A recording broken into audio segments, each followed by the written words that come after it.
your family are going broke right now, and you don't even know it. Mr. Speaker, this chart shows the amount of money that we have in circulation in dollars. And as you can see, that up until recently, there wasn't a great deal of increase in the amount of money in circulation. But just in the last few years, last couple of years, it has shot straight up.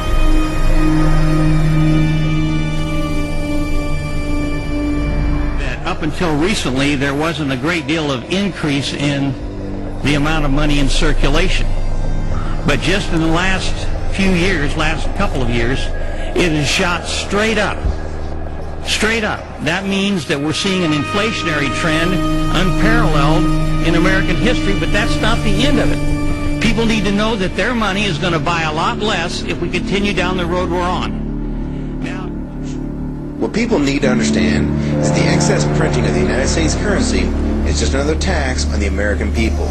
It takes the value of the dollars that they have and makes them worth less in the long run. Meanwhile, you're still making roughly the same amount of money, yet the prices for everything from gas to milk are going up constantly, when in fact, nothing is really going up in price. It's the dollar's actual value that's been dropping, and not prices going up.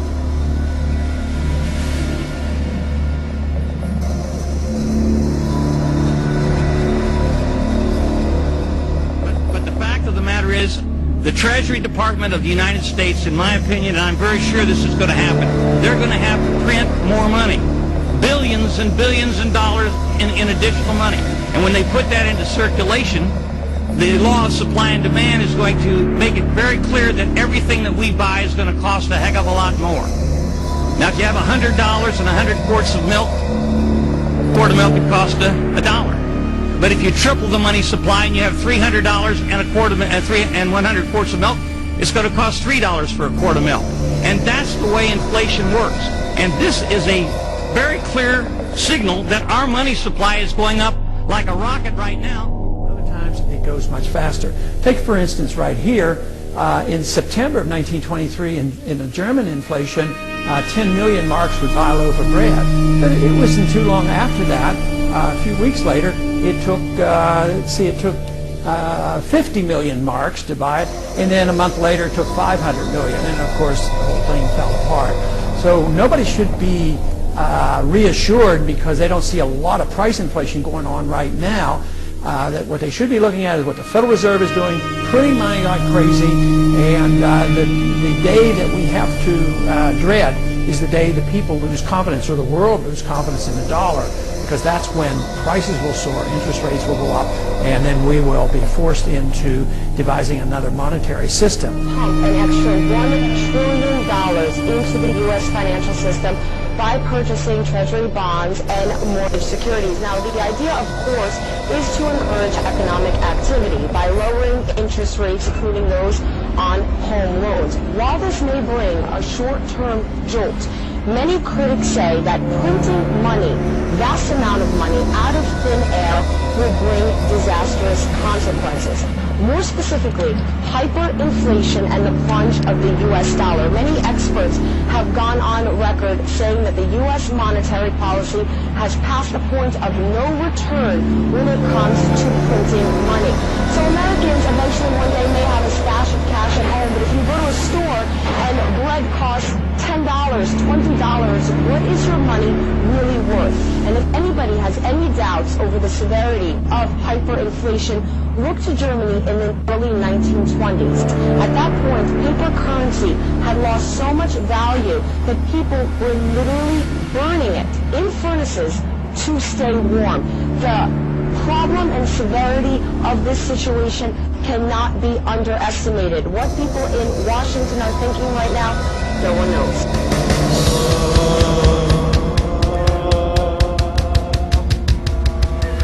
The Great War was over.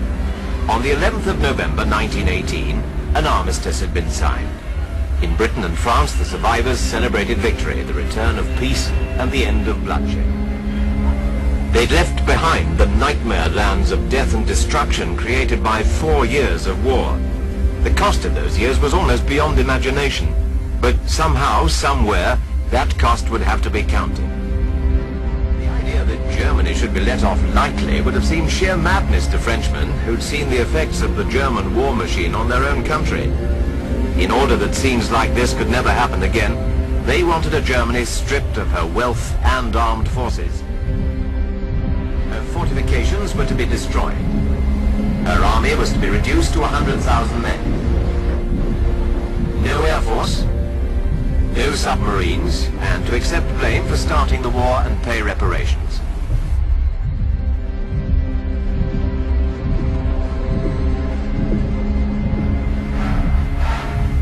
The rebuilding of war-damaged France was costing the country a great deal of money.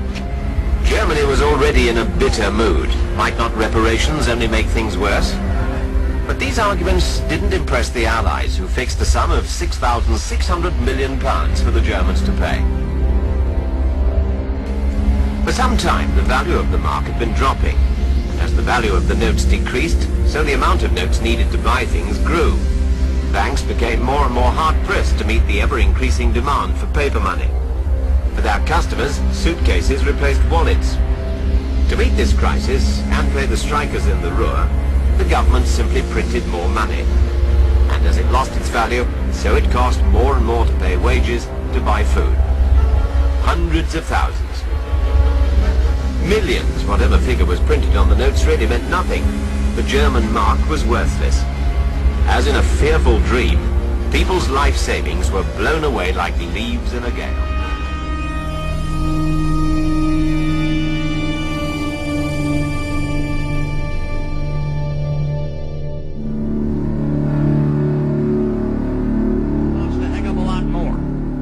If you have $100 and 100 quarts of milk, a quart of milk would cost $1. But if you triple the money supply and you have $300 and a quart of and 100 quarts of milk, it's going to cost $3 for a quart of milk. And that's the way inflation works. And this is a very clear signal that our money supply is going up like a rocket right now.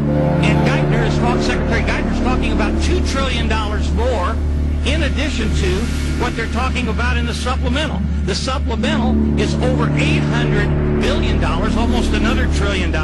The omnibus spending bill, which we're going to be passing, is $410 billion, and there's a $100 billion supplemental. Now think about that. Where is all that money going to come from? You can't give people something unless you take it away as far as taxes are concerned. So we can't tax people that much. And so what they're going to have to do is they're going to have to inflate the money supply. And they are going to do it. The manipulation of our money supply is something that everybody in this country ought to be concerned about. They really should be concerned about, because the value of the money you have in the bank, and a lot of people have already lost a ton in the stock market, but the value of the money that you have in the bank and under the mattress or wherever you keep your money is going to be devalued dramatically because they're going to print so much more money. So there'll be trillions of dollars more chasing the same amount of fewer goods and services. And everybody in America ought to be saying that we got to put a hammer on the spending and put a hammer on these big policies that we're coming up with right now.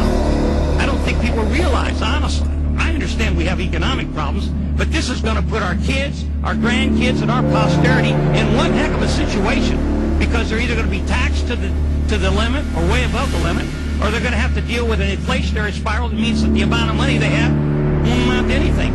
In Zimbabwe right now, that one piece of currency is worth about 12 million of their former currencies. So they just put more zeros on it. And when people go to buy bread or food or anything else over there, they have to take buckets of money. That happened in post-World War II Germany. And we're going to do it here right in the United States if we don't get controlled spending. And this is real, folks. This isn't baloney. Geithner said today he may have to monetize up to $2 trillion or get loans for $1 trillion or $2 trillion. $410 billion in the omnibus, $800+ billion in the stimulus, $100 billion in the supplemental. I mean, where's this money going to come from? Where's it going to come from? So I'd just like to say, Mr. Speaker, to my colleagues and the American people, this ain't baloney. This is real dollars and cents. This is the future of our kids, our grandkids, and the future of our system of government in the United States of America. We must not let this happen. We must not let this happen. Gentlemen's time has expired. Under a proper currency, government simply cannot finance wars. Why? Because they'd have to come clean to the people and say, oh, if we want to invade country X, it's in effect going to cost you a marginal tax rate of 75%. People would quite literally burst out into laughter and say, this is patently absurd as you propose to do. Whereas under a central banking system, you can basically foist those debts upon your children. You can debase the currency in such a way that people can't see it from day to day.